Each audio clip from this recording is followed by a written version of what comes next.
Hello everyone, welcome back to this video. तो guys आज हम पढ़ने वाले हैं स्त्री बुक का 3rd चैप्टर।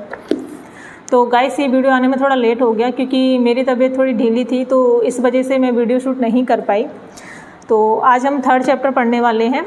तो इस चैप्टर का नाम मैं आप लोगों को बता देती हूँ। इस चैप्टर का नाम है ये किसने किया भारतीय महिलाओं के साथ। तो इस चैप्टर के बारे में मैं थोड़ा आप लोगों को बता देती हूँ। ये चैप्टर मैंने पढ़ा हुआ है। ये चैप्टर पढ़ के मुझे बहुत अच्छा लगा। बहुत अच्छा चैप्टर है। इसमें आचार्य जी ने बहुत अच्छा लिखा हुआ है। तो मैं चाहती हूँ कि आप लोग भी इस चैप्टर को पूरा पढ़ो। तो इस चैप्टर को मैं आचार्य जी के शब्दों में ही पूरा आप लोगों के सामने ही पढ़ने वाली हूँ। आप लोगों को ध्यान से सुनना है, क्योंकि आप लोग ध्यान से सुनोगे, ध्यान से इस चैप्टर को पढ़ोगे, तभी आप इससे कुछ सीख पाओगे, कुछ जान पाओगे और आपको फिर इंटरेस्ट आएगा इस चैप्टर को पढ़ने में और आप पूरा वीडियो देख पाओगे अच्छे से। आप बिल्कुल भी बोर नहीं होगे। और ये चैप्टर थोड़ा लंबा है, थोड़ा बड़ा है, तो वीडियो थोड़ी बड़ी हो सकती है, तो आप लोग देख लेना। तो चलिए फिर इस चैप्टर को स्टार्ट करते हैं। तो इस चैप्टर का नाम है ये किसने किया भारतीय महिलाओं के साथ। तो एक प्रश्न करता है, वो आचार्य जी से बोलते हैं कि आचार्य जी मेरी घर की महिलाओं से संबंधित ये सवाल है। मैंने अपने घर की महिलाओं को देखा है और ये अनुभव किया है कि वो शारीरिक रूप से कमज़ोर रहती हैं, कई तरीके की बीमारियों का शिकार रहती है और खेल के क्षेत्र में उनकी रुचि कम रहती है, बाज़ार के क्षेत्र में उनकी रुचि ज़्यादा रहती है और वो अंधविश्वास भी खूब मानती है। तो मैं जब ये सब देखता हूँ तो मुझे बड़ी तकलीफ़ होती है। तो उनका ये सवाल है कि हमने बेटियों की कंडीशनिंग ऐसी क्यों की। तो आचार्य जी बोलते हैं, आप थोड़ा जानकार हो गए हो, आपने थोड़ा पढ़ लिख लिया है, तो आप कंडीशनिंग शब्द का इस्तेमाल कर रहे हो। कंडीशनिंग शब्द जो है वो एक उलाना की तरह होता है, वो नकारात्मक शब्द है और ये बात आदमी एक तल पर पहुँच जाता है ना तो ही समझ पाता है। तो पढ़ने, सुनने, देखने के कारण आपका मन एक तल पर पहुंच गया है, तो आप कह पा रहे हो कि हमारी भारतीय महिलाएं कंडीशन्ड, संस्कारित है। आप किसी आम आदमी से पूछोगे तो वो महिलाओं की जो मानसिक स्थिति है उसके लिए कंडीशन शब्द का इस्तेमाल नहीं करता और यहीं पर सारा खेल बर्बाद हो रहा है। वो ये नहीं कहेंगे कि हमारी महिलाएं कंडीशन संस्कारित हैं, वो कहेंगे हमारी महिलाएं कल्चर्ड, सुसंस्कृत है। ये तो हमारी संस्कृति है ना। तो बस यही है उत्तर। पहली बात, आपके पास सच्ची धार्मिकता नहीं है। दूसरी बात, आपके पास संस्कृति के नाम पर अपसंस्कृति है, विशेषकर महिलाओं के संदर्भ में, क्योंकि संस्कृति सत्य संस्कृति तभी होती है, अच्छी संस्कृति सच्ची संस्कृति तभी होती है जब उस संस्कृति का आधार धर्म हो। हमारी संस्कृति का आधार धर्म नहीं है, हमारी संस्कृति का आधार परंपरा है। हमने परंपरा को माने अतीत में जो कुछ चल रहा था हमने उसको ही संस्कृति बना लिया है और हमारी महिलाएं उसी संस्कृति को जी रही है और इसलिए हमारी महिलाएं जी कम रही है, मर ज़्यादा रही हैं। वो जी भी रही होती हैं तो वैसे ही जैसे आपने अभी वर्णित किया, बीमार है, शारीरिक रूप से अस्वस्थ है, मानसिक रूप से अज्ञानी है, अंधविश्वास से भरी हुई है, डरी हुई है, वो उनकी हालात है। लेकिन एक बात आप देखिएगा, आप जिन महिलाओं की बात कर रहे हैं वो सामाजिक रूप से खूब सम्मान पाएंगी। हाउसवाइफ जो होती हैं, जो गृहिणियाँ होती हैं, वो सामाजिक रूप से खूब सम्मान पाती हैं। सामाजिक रूप से उन्हें सम्मानित किया जाएगा ये कहकर कि देखो कितनी अच्छी महिला है, घर में ही रहती है, बाहर का कुछ नहीं जानती, पति की सेवा करती है, बच्चों का पोषण करती है, यही तो कहा जाएगा ना। मैं मेट्रोज की बात नहीं कर रहा हूँ, मैं जनसंख्या के उस 2-4% तबके की बात नहीं कर रहा हूँ जो पढ़ लिख गया है, थोड़ा जागृत हो गया है या कि जो आध्यात्मिक रूप से सशक्त है। तो आचार्य जी ये बता रहे हैं कि अच्छी संस्कृति, सच्ची संस्कृति, सत संस्कृति तभी होती है जब उसका आधार धर्म होता है। हमारी जो संस्कृति है उसका आधार धर्म नहीं है, हमारी संस्कृति का आधार है परंपरा, जो अतीत से चली आ रही है परंपरा, उसको हमने संस्कृति मान लिया है और संस्कृति को ही हमने धर्म मान लिया है। तो ये आचार्य जी इसमें बता रहे हैं। आचार्य जी ने यहाँ ये बताया है कि 2 ही वर्ग होते हैं जो अब संस्कृति के पार जाते हैं। एक तो वो जो खूब पढ़ लिख गया है और दूसरा वो जो आध्यात्मिक हो गया है। जो एक वर्ग जो पढ़ लिख गया है उसको वो अपनी अलग ही संस्कृति बना लेता है, और जो दूसरा वर्ग है जो आध्यात्मिक है उसको समझ में आ जाता है कि जो संस्कृति है हमारी वो आधारहीन है, वो अध्यात्महीन है, तो वो उसका पालन नहीं करता। जिसको आप अपनी महान गौरवशाली भारतीय संस्कृति कहते हैं उसका सबसे बड़ा और भारी खामियाजा हमारी महिलाओं ने ही तो भुगता है। हम बोला भी तो करते हैं कि हमारी संस्कृति को बचाए और बनाए रखने का दारोमदार महिलाओं पर होता है, तो महिलाओं के कंधों पर बहुत बड़ी जिम्मेदारी है। यही तो संस्कृति की वाहिका है। और क्या है तुम्हारी संस्कृति? वही जो तुम देख रहे हो, जिसका आपने अभी वर्णन किया। घर में पड़ी रहो, न पढ़ो न लिखो न दुनिया देखो, पति की सेवा करो।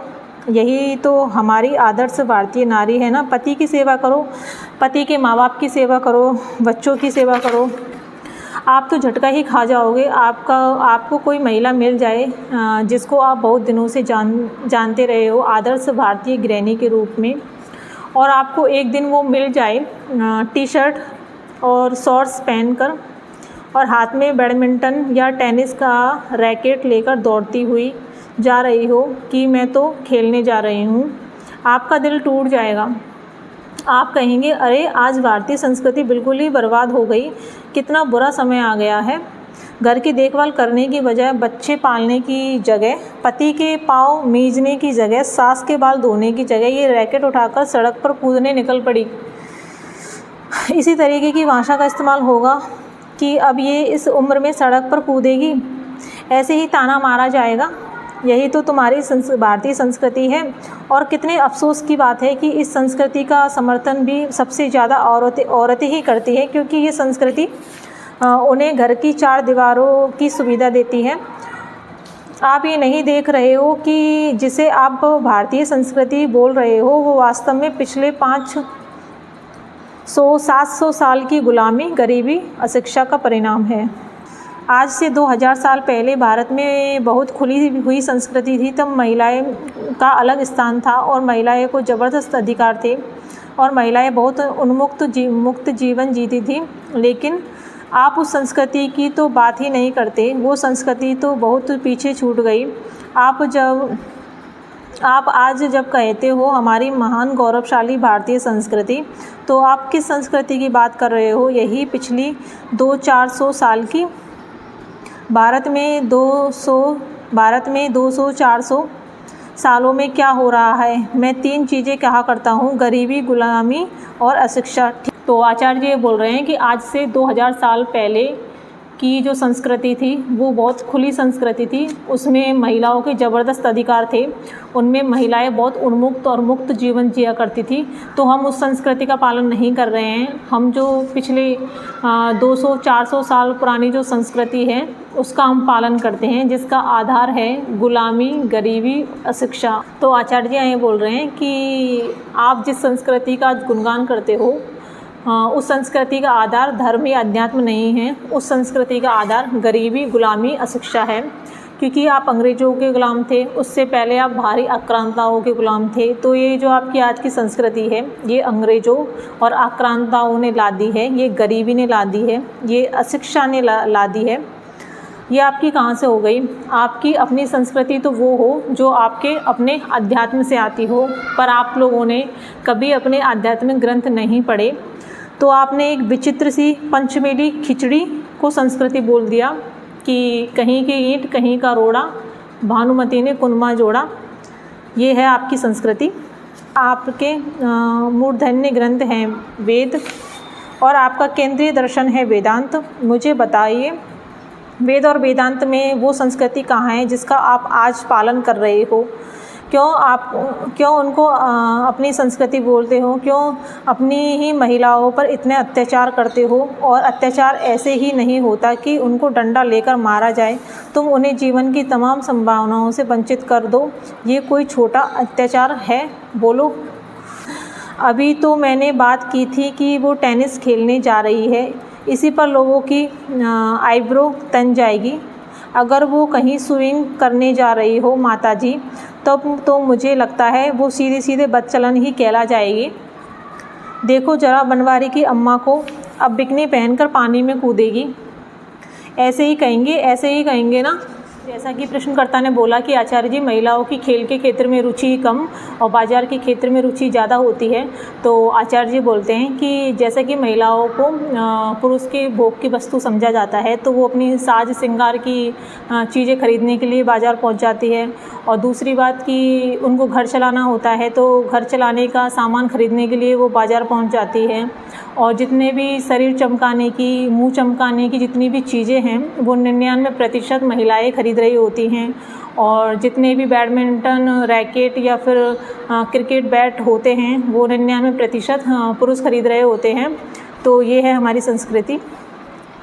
और अब तो महिलाएं फिर भी बच गई है, नहीं तो यही संस्कृति अभी कुछ ही दशकों पहले तक महिलाओं से कहती थी बाल विवाह करो, विधवा हो गई हो तो बाल मुड़वा लो, सफ़ेद साड़ी पहन कर रखो। विधवा विवाह जैसी तो कोई चीज़ हो ही नहीं सकती। लड़की ज़्यादा पढ़ लिख कर क्या करेगी। कितनी ही महिलाएं गाँवों कस्बों में मर गई। और आज भी ऐसा होता होगा कि वो डॉक्टर के पास नहीं जा सकती, क्योंकि उनके ऊपर ये शर्त है कि लेडी डॉक्टर को ही दिखाना है। यौन समस्या ही नहीं, वो साधारण भी अपना चेकअप मेल डॉक्टर से नहीं करा सकती। यह घर वाले फप्तियाँ कसेंगे। और ये सब कुछ आप कर रहे हो भारतीयता के नाम पर। ये सब आपकी संस्कृति में ही तो चलते थे ना, सती प्रथा, दहेज प्रथा, बाल विवाह। अगर संस्कृति को ही बचाए रखना है तो फिर इन सबको भी बचाए रखो, इनको क्यों नहीं बचाते। तो ये आचार्य जी बिल्कुल सही बोल रहे हैं कि अगर तुम्हें अपनी संस्कृति को ही बचा के रखना है, तो संस्कृति में तो सती प्रथा भी, तो तुम्हें संस्कृति को बचाए रखना है तो इनको भी बचाए रखो, इनको क्यों नहीं मानते। तो आचार्य जी बोलते हैं कि अगर हमारी संस्कृति अध्यात्म पर आधारित हो तो उसमें महिला और पुरुष दोनों के लिए बंधनों को काटने के पर्याप्त अवसर होंगे। अवसर ही नहीं होंगे, उन्हें प्रेरित किया जाएगा कि ऐसे जियो कि बंधन काटने हैं, और उन्हें इस तरीके से संस्कारित किया जाएगा कि वे अपने बंधन काटें।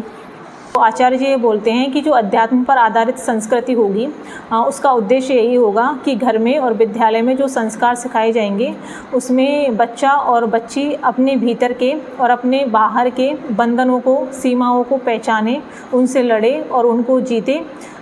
ये अध्यात्म पर आधारित संस्कृति का उद्देश्य होगा। लेकिन हमारी जो संस्कृति है वो कहाँ से आ रही है? वो आ रही है गुलामी से, गरीबी से, अशिक्षा से। और ये है कि नहीं, बड़े से बड़े खेद की बात है कि भारत के पास, सनातनियों के पास विश्व का उच्चतम दर्शन है, लेकिन हमने उस दर्शन को एक तरफ रख दिया है। हमने कहा इस दर्शन पर हम अपनी संस्कृति नहीं खड़ी करेंगे। हम अपनी संस्कृति किस पर खड़ी करेंगे? अपनी परंपरा पर। और परंपरा कहाँ से आ रही है? गुलामी, गरीबी, अशिक्षा। ये हमारी संस्कृति के स्तंभ हैं। हमारी संस्कृति के स्तंभ क्या है? गुलामी, गरीबी, अशिक्षा। ये सब कहाँ से आ रही है? हमारी परंपरा से। और चूँकि ये चीज़ें पीछे से चली आ रही है, तो हम कहते हैं हमारी महान परंपरा, हमारे पुरखों ने ऐसा किया है, तो हम कैसे छोड़ सकते हैं। इतना ही नहीं, हमें परंपरा को संस्कृति बना लिया और संस्कृति को धर्म। हमने परंपरा को संस्कृति और संस्कृति को धर्म बना लिया। हम ऐसे ज़बरदस्त लोग हैं, परंपरा को हम मानते हैं कि परंपरा का ही नाम संस्कृति है, और संस्कृति को हम मानते हैं कि संस्कृति का नाम ही धर्म है। वाह! अच्छी महिला तो वो है जो घर में सबको खिला करके फिर खुद खाती है। नतीजा, पुरुषों की अपेक्षा महिलाओं में कुपोषण कहीं ज़्यादा पाया जाता है, लेकिन वो कहलाएंगी आदर्श हिंदू महिला, क्योंकि वो सबको खिलाकर तब खुद खाती है, सबका पेट पूरा भर देती है। और घर के पुरुष, और हो सकता है घर के लड़के बच्चे भी एकदम मस्त मुटियल हो, और महिला कुपोषण का शिकार, एनीमिक। दुनिया के किसी भी देश से ज़्यादा भारतीय महिलाएं एनीमिक हैं, क्योंकि वो संस्कृति का पालन कर रही है ना।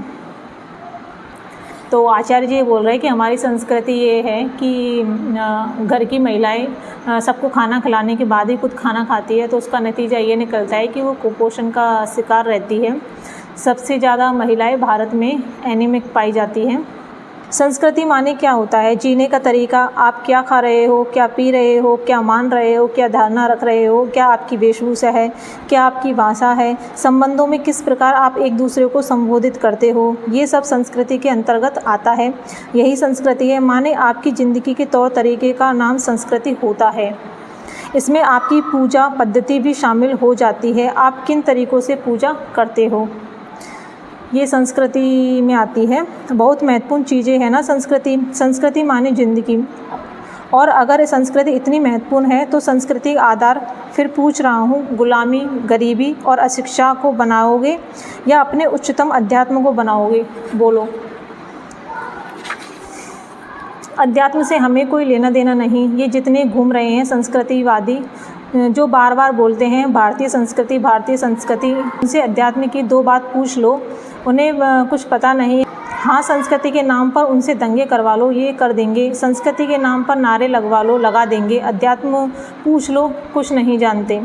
हमारी संस्कृति उत्थान मांग रही है और संस्कृति के उत्थान की मांग सबसे ज़्यादा महिलाओं को करनी चाहिए। महिलाएं सबसे आगे होनी चाहिए विरोध करने में कि ये पुरानी सड़ी गली संस्कृति अब नहीं चलेगी बाबा। हमें एक नई सुधरी हुई आध्यात्मिक संस्कृति चाहिए। हमें वेदांत आधारित संस्कृति चाहिए। हमें उच्चतर मूल्यों पर आधारित संस्कृति चाहिए। ये पुरानी पिछड़ी हुई बातें जिनका संबंध अशिक्षा से है, अज्ञान से है, मन की संकीर्णता से है, गरीबी से है, मानसिक दिवालियापन और राजनीतिक गुलामी से है, ये हमें ये संस्कृति नहीं चाहिए। ये जो संस्कृतिवादी है उनको तो पता भी नहीं है कि इनकी संस्कृति के बहुत सारे तत्व वही से आ रहे हैं जिनसे ये नफ़रत करते हैं। संस्कृतिवादियों को, हिंदू संस्कृतिवादियों को आमतौर पर अन्य धर्मों से बड़ी चिढ़ होती है कि दूसरे धर्म के लोग हैं, चिढ़ते हैं, हम संस्कृतिवादी लोग हैं, दूसरे धर्म के लोग हैं, वो गंदे हैं। तुम्हें पता भी है तुम जिस संस्कृति का पालन कर रहे हो उनमें बहुत सारे तत्व जो तो उन्हीं धर्मों से आ रहे हैं जिनसे तुम चिढ़ते हो, क्योंकि उन धर्मों के लोगों ने तुम पर राज किया है खूब, और उनकी संस्कृति तुम्हारी संस्कृति बन गई है। और उस संस्कृति को अब तुम कहते हो ये मेरी है, और कोई उनको बदलने चाहे तो उससे लड़ते हो या नहीं। हमारी संस्कृति बदल मत देना। उदाहरण के लिए आज भी कम से कम उत्तर भारत के गांव, कस्बे, छोटे शहरों में घूंघट का चलन है। तुम्हें पता भी है कि ये घूंघट हिंदुस्तान में कहाँ से आ गया? तुम्हें लग रहा है कि ये घूंघट वैदिक काल के ऋषियों की देन है। ये घूंघट कहाँ से आ गया है? ये इस्लाम से आया है, और इस्लाम से ही ये संस्कृतिवादी चिढ़ते हैं। लेकिन इस्लाम ने ही तुमको घूंघट दे दिया और इस घूंघट को तुम पकड़े बैठे हो। तुम्हारी घर की महिलाएं घूंघट ना करे, तुम चिढ़ बैठोगे, उस पर मार दोगे उसको। तो खान सर की जो वाइफ़ हैं उन्होंने अपने रिसेप्शन में घूंघट किया हुआ था, तो कई लोगों को बड़ी दिक्कत थी उनके घूंघट से कि इन्होंने घूंघट क्यों किया हुआ है। और जब मैंने उनका घूंघट देखा था तो मुझे भी बड़ा अजीब लगा था कि इन्होंने घूंघट क्यों किया हुआ है। लेकिन जब मैंने चैप्टर पढ़ा तो मुझे पता लगा कि इस्लाम में घूंघट होता है, मुस्लिम महिलाएं घूंघट करती हैं, इसलिए उनकी वाइफ ने घूंघट किया हुआ था। लेकिन हिंदुओं में घूंघट नहीं होता। हिंदुओं में महिलाओं को घूंघट करने की कोई आवश्यकता नहीं है। हिंदुओं में घूंघट इस्लाम से आया हुआ है।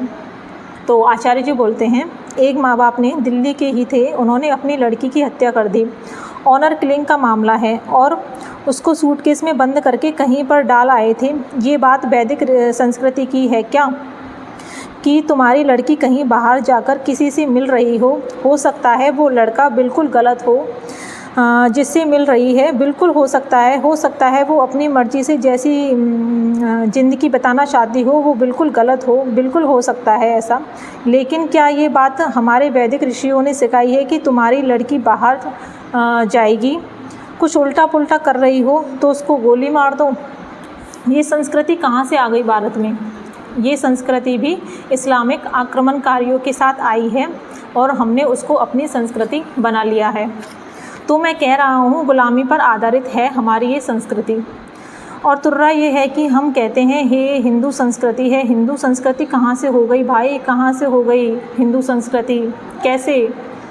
और ये मत बोलिएगा कि नहीं हमारे यहाँ तो स्त्री को देवी मानकर पूजा गया। काहे भाई, देवियों से घर का ही काम कराओगे क्या? अगर स्त्री को वाकई देवी मानकर पूजते हो तो देवियाँ तो आसमान में उड़ती हैं, अपने घर की देवी को भी आसमान में उड़ने की छूट क्यों नहीं देते? तो ये सब बोलना मत, या कि एक संस्कृत का श्लोक लाकर बता दिया कि ये मत बोलिएगा कि हमारी संस्कृति महिलाओं का अपमान करती है। हमारी संस्कृति तो कहती है जहाँ महिलाओं का सम्मान होता है वहाँ देवताओं का वास होता है। अच्छा, तो फिर तो निश्चित रूप से भारतीय घरों में देवताओं का वास नहीं होता होगा। यहाँ कौन सा महिलाओं का सम्मान हो रहा है? जितना डोमेस्टिक वायलेंस भारत में है उतना कहीं और है। यहाँ फिर घर में कौन से देवता बस रहे होंगे? लेकिन जैसे ही बताओगे कि तुम्हारी संस्कृति महिलाओं का शोषण करती है तो तुरंत यही बात खड़ी कर दोगे, अरे आपने तो फलानी ऋचा नहीं पढ़ी है कि जहाँ नारी का सम्मान है वहाँ देवताओं का वास है। ऋचा से क्या सिद्ध हो जाता है? मैं तो ज़मीनी हकीकत की बात कर रहा हूँ। घरों में देखो क्या चल रहा है। 95% शादियों में आज भी दहेज लिया जाता है और भरपूर लिया जाता है। ये है आपकी संस्कृति और आप कह रहे हो संस्कृति बचाओ संस्कृति। क्या तुम गणना कर सकते हो उन लड़कियों की जो पिछले 20 साल में जन्म लेते वक्त ही मार दी गई? करोड़ों में आएगा। क्या ये दुनिया की सबसे बड़ी हिंसा नहीं है? आपने लड़कियां कितनी मार दी? और ये बात हिंदुओं में ही है। बताओ हिंदुओं ने कितनी लड़कियां मार दी और फिर आप बात कर रहे हो कि हिंदू धर्म खतरे में है। सबसे बड़ी जेनोसाइड नरसंहार तो खुद हिंदू कर रहे हैं अपनी महिलाओं के खिलाफ। हिंदू धर्म और किसी बाहर वाले से खतरे में होगा क्या? एक हिंदू लड़की को कोई किसी दूसरे धर्म वाला मार दे तो आप चिल्लाना शुरू कर देते हो, अरे अरे अरे हिंदू लड़की खतरे में है। और ये जो हिंदू लड़की रोज़ लाखों में मर रही है अपने ही घर वालों के हाथों, उनको जन्म ही नहीं लेने दे रहे, भ्रूण हत्या कर रहे हैं, इनका हिसाब कौन करेगा? और ये सब कुछ आपकी संस्कृति में इसलिए है क्योंकि आपकी संस्कृति, फिर कह रहा हूँ, आपकी अपनी नहीं है। वो गुलामी, गरीबी, अशिक्षा की है। जिन्होंने आप पर पश्चिमी दिशा से आक्रमण किया वो बर्बर कबीलाई लोग थे। उनकी संस्कृति ऐसी थी कि उनको जीतते थे, उनकी महिलाएं उठा ले जाते थे और उनका बलात्कार भी कर लेते थे और उनका दासी की तरह इस्तेमाल करते थे। ये बहुत सारे मुस्लिम आक्रांताओं ने किया था। वो अपने सैनिकों को प्रेरित ही इसी तरह करते थे कि जान लगाकर लड़ो और अगर तुम जीत जाओगे तो दुश्मन का सारा माल तुम्हारा होगा। माल में रुपया, पैसा, सोना, चांदी तो है ही, जानवर तो है ही, माल में दुश्मन की स्त्रियां भी शामिल है। तो अगर तुम जीत गए तो जितनी ये सुंदर सुंदर महिलाएं हैं ना, दिल्ली की, पंजाब की, ये सब तुमको मिलेगी। तो जीतो। तो और वो जान लगाकर लड़ते थे। तो महिलाओं को अपमान से देखने की संस्कृति भारत की नहीं थी, भारत पर आक्रमण करने वालों की थी, जो महिलाओं को माल की तरह और जानवर की तरह देखते थे। लेकिन हमने उन्हीं की संस्कृति अपना ली। हमने भी महिलाओं को एक नीची दृष्टि से देखना शुरू कर दिया। बताइए, आप इसको अपनी संस्कृति कहना चाहोगे? तो क्यों इस संस्कृति की रक्षा करने में लगे हुए हो? भारतीय संस्कृति कैसी थी ये जाकर के देखो ना अपने पुराने ग्रंथों में। वहाँ तुमको ऐसी ऐसी महिलाएं मिलेंगी कि अगर वो आज ही हो जाए तो आप उनको जीने न दो। आप कहोगे ये गंदी औरत है, द्रौपदी आज हो जाए 5 पतियों के साथ, आप जीने दोगे उसको? मैं नहीं कह रहा हूँ कि द्रौपदी अकेली ही भारतीय संस्कृति का प्रतिनिधित्व करती है, पर यदि द्रौपदी जैसी महिला हो पाई तो इससे क्या पता चलता है भारतीय समाज तब कैसा था और संस्कृति कैसी थी। बहुत सम्मान था महिलाओं के लिए। 5 पति भी है तो कोई बड़ी बात नहीं हो गई, बात सम्मानीय है, कुछ बिगड़ नहीं गया। इसका अर्थ बिल्कुल ये नहीं है कि भारतीय संस्कृति ये है कि अगर महिला के 5 पति हो, लेकिन जो बात कही जा रही है उसको समझो। आचार्य जी ये नहीं बोल रहे कि आज भी महिलाओं के 5 पति होने चाहिए, वो पहले की बात बता रहे हैं कि पहले द्रौपदी के 5 पति थे, तब भी महिलाओं को बड़ी सम्मान की दृष्टि से देखा जाता था, कोई बड़ी बात नहीं हो गई है। आप पुराने नाटकों में भी देखिए या पुराने साहित्य में देखिए तो वहाँ पर आपको वैदिक काल के महिलाओं की वेशभूषा कैसी पता चलती है। क्या उन्होंने घूंघट कर रखा है? बहुत ज़्यादा कपड़े पहनती थी, बहुत कम कपड़े पहनती थी। आचार्य जी बोल रहे हैं कि वैदिक काल में क्या महिलाएं घूंघट करती थी? क्या वो बहुत ज़्यादा कपड़े पहनती थी? बहुत कम कपड़े पहनती थी वैदिक काल महिलाएं। और भारत की दृष्टि बड़ी उदार थी, भारत को कोई फ़र्क नहीं पड़ता था। कहते थे ठीक है, अच्छी बात है, गर्म देश है भाई, उमस बहुत होती है, उसको इसी में ठीक है, कि उसको कम कपड़े पहनने हैं तो हमें क्या करना। पुरुष भी कम कपड़े पुरुष भी कम कपड़े पहनता है, स्त्री भी कम कपड़े पहनती है। ठीक है, ये रही है आपकी संस्कृति और आप इससे बहुत दूर जा चुके हो। तो आचार्य जी बोल रहे हैं कि वैदिक काल में महिलाएं बहुत कम कपड़े पहनती थी और घूंघट नहीं करती थी, क्योंकि भारत गर्म देश रहा है और यहाँ उमस रहती है, तो इस वजह से महिलाएं कम कपड़े पहनती है। तो वहाँ और पुरुष भी कम कपड़े पहनते हैं, तो महिलाएं जब कम कपड़े पहनती हैं तो उससे किसी को दिक्कत नहीं थी कि ठीक है अगर वो पहन रही हैं तो पहनने दो। तो ये रही है तुम्हारी संस्कृति, पर इस संस्कृति से तुम बहुत दूर आ चुके हो।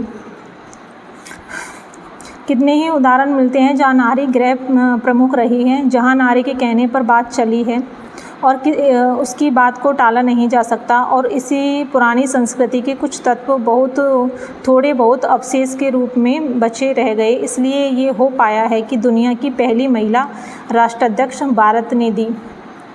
मात्र दक्षिण एशिया की बात नहीं है, भारत के बाद श्रीलंका में भी, बांग्लादेश, पाकिस्तान, हर जगह हुई, पर सबसे पहले भारत में, यूरोप से भी पहले भारत में।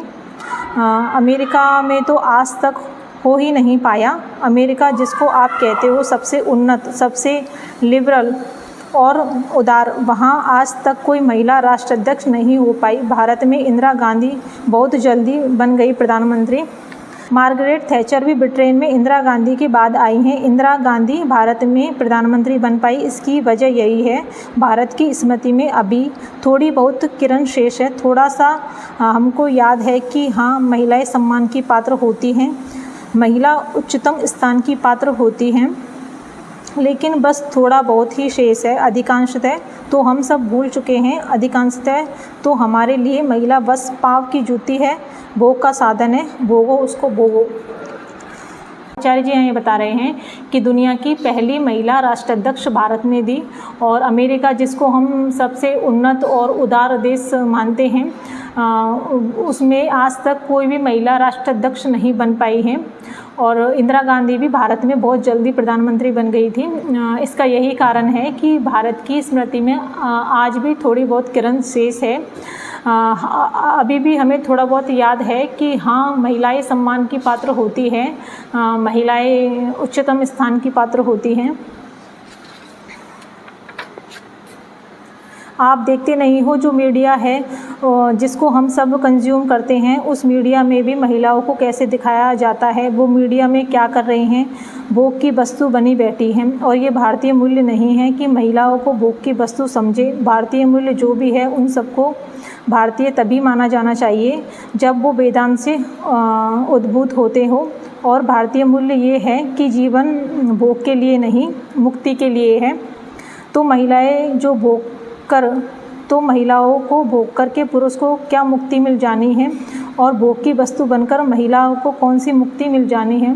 तो आचार्य ये बोल रहे हैं कि भारतीय मूल्य ये है कि जीवन भोग के लिए नहीं, मुक्ति के लिए है। महिला और पुरुष दोनों बस शरीर से अलग है, भीतर चेतना तो एक ही है ना। और वो चेतना जो दोनों में एक समान कराती है और एक समान मांग करती है, मुक्ति मुक्ति मुक्ति। ये भारतीय दर्शन है। इस दर्शन पर आधारित होना चाहिए हमारे संस्कारों को, हमारी संस्कृति को। तो आचार्य जी बोल रहे हैं कि स्त्री पुरुष दोनों शरीर से अलग होते हैं, दोनों में चेतना एक ही होती है और दोनों में चेतना एक ही तरह से कराती है, मुक्ति मुक्ति मुक्ति। तो ये भारतीय दर्शन है और इस पर आधारित होनी चाहिए हमारी संस्कृति को, हमारे संस्कारों को। एक बात और समझिएगा, पुरुषों का भी कल्याण संभव नहीं है अगर महिला बंधक बनी हुई है। तो महिला और पुरुष आपस में इतने जुड़े हुए हैं कि आप ये नहीं कर पाओगे कि महिलाओं को दमित रखो और पुरुष आज़ाद हो पाए। महिला अगर गुलाम है तो पुरुष भी गुलाम ही रहेगा। पुरुष को अगर अपनी भी मुक्ति चाहिए तो उसको महिला के मुक्ति के रास्ते खोलने होंगे। तो आचार्य जी ये बोल रहे हैं कि महिला और पुरुष दोनों एक दूसरे से जुड़े हुए होते हैं। अगर तुमने महिला को दमित रखा, बंधनों में रखा, तो पुरुष भी आज़ाद नहीं हो पाएंगे। अगर पुरुषों को मुक्ति चाहिए तो उनको महिलाओं के मुक्ति के रास्ते खोलने होंगे, तभी वो आज़ाद हो सकते हैं। सबसे पहले तो अपने दिमाग से वो जो आदर्श भारतीय स्त्री है उसकी छवि एकदम निकालो। अगर अपने आप को भारतीय कहते हो फिर हिंदू कहते हो तो सनातन ग्रंथ तुम्हारे वेद है और सनातन दर्शन वेदांत है। आदर्श भारतीय स्त्री या आदर्श भारतीय पुरुष या आदर्श सनातनी व्यक्तित्व की कैसा होना चाहिए, अगर ये जानना है तो वेदांत से पूछो, परंपरा से नहीं पूछो। परंपरा नहीं बड़ी हो गई वेदांत से। गीता जी की सुनो, दादाजी की नहीं। एक तरफ गीता जी है जो वेदांत का प्रतिनिधित्व करती है और दूसरी तरफ दादाजी है जो परंपरा का प्रतिनिधित्व करते हैं। दोनों में किसकी सुनोगे, गीता जी की या दादाजी की, वेदांत की या परंपरा की? तो श्रोता बोलते हैं वेदांत की। तो आचार्य जी बोलते हैं हाँ, तो दादाजी को एक तरफ रखो, गीता जी की सुनना शुरू करो। आचार्य जी महिलाओं से ये बोलते हैं कि सबसे पहले तो तुम्हारे दिमाग में जो आदर्श भारतीय स्त्री की जो छवि है उसको एकदम निकाल दो दिमाग से। अगर आदर्श भारतीय स्त्री, आदर्श भारतीय पुरुष और आदर्श सनातनी व्यक्तित्व कैसा होना चाहिए, अगर तुम्हें ये जानना है तो वेदांत से पूछो, परंपरा से नहीं। तो गाइस ये चैप्टर यहीं ख़त्म होता है। और आई नो ये चैप्टर थोड़ा बड़ा था बट अच्छा था, मुझे ये चैप्टर बहुत अच्छा लगा और मुझे इस चैप्टर से बहुत कुछ जानने को और सीखने को मिला है। आई होप आप लोगों को भी कुछ ना कुछ इससे सीखने को और जानने को मिला होगा। तो मिलते हैं अगली वीडियो में अगले चैप्टर के साथ।